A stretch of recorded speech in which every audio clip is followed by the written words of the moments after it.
I've been saying all through the campaign, all over the country, that if someone can convince me that the government's idea for the counties is right, I will listen to it. You know, I've now spent over 2 months travelling around the counties, meeting CEOs, talking to media, talking to our councillors, and I don't think Kent should be destroyed as an entity, divided up into 3, 4 or 5 very amorphous councils with no real sense of identity, and where the little rural bits effectively get dominated by the big cities. It's not even devolution, because local powers from the district councils are actually being lost further up. And so I've concluded that Kent has a strong county identity, and that if people out there in the street knew what was being proposed, they would be against it. So we will launch a campaign on this, an education campaign. The government say they're going to do a consultation, but my experience of government consultations is you struggle to find it on the web, and very few people engage. And let's have a proper debate about this. And if the county feel as strongly as I do, well, we may well take that to a referendum. Everyone is going to vote on Thursday at full council as to whether we take a pay cut across the board for all councillor allowances. Now that is immediately freeing up over £200,000. I got my figures wrong at the last one because I was advised it was less, but now I've actually got someone to do the sums properly with a big calculator, and it's about £206,000. So that, if it's voted through, will go straight back into the member community grant fund, which we can use in our divisions to benefit local communities. So I think that's an immediate winner. I think Kent is a unique county. I think our identity is so strong.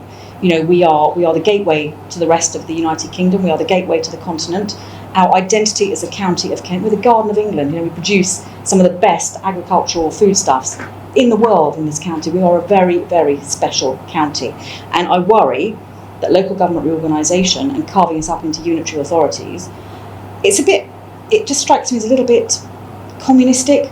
You know, you're taking the power away from people to elect their district councillors, their county councillors, their town councillors, and you're basically passing the power up the chain to give more power to central government, and that worries me. So it's a two or threefold thing, really. I worry about it affecting the identity of our fabulous, fantastic county, the best one in the country, I would argue. I worry it's undemocratic, and I worry it gives central government too much ability to meddle in our local affairs. And we asked our libraries to make sure that there was nothing in our children's sections that could be construed as suitable for adults but were in the children's sections. It was a completely valid point to make. It was an extremely valid question to ask, because I think we've seen a lack of child safeguarding. Look at the grooming, the rape gang scandals. If our politicians had a bit of backbone and they weren't afraid to upset various communities, they put child safeguarding first, we might not have seen the horrors of the rape gang scandals. That is an absolute fact. And I think the level of hysteria that erupted on social media following that shows what an unserious country we've become when we put the interests of special community groups above what is actually best for our children. This way, Nigel. Nigel, to me, please. This one. There you go.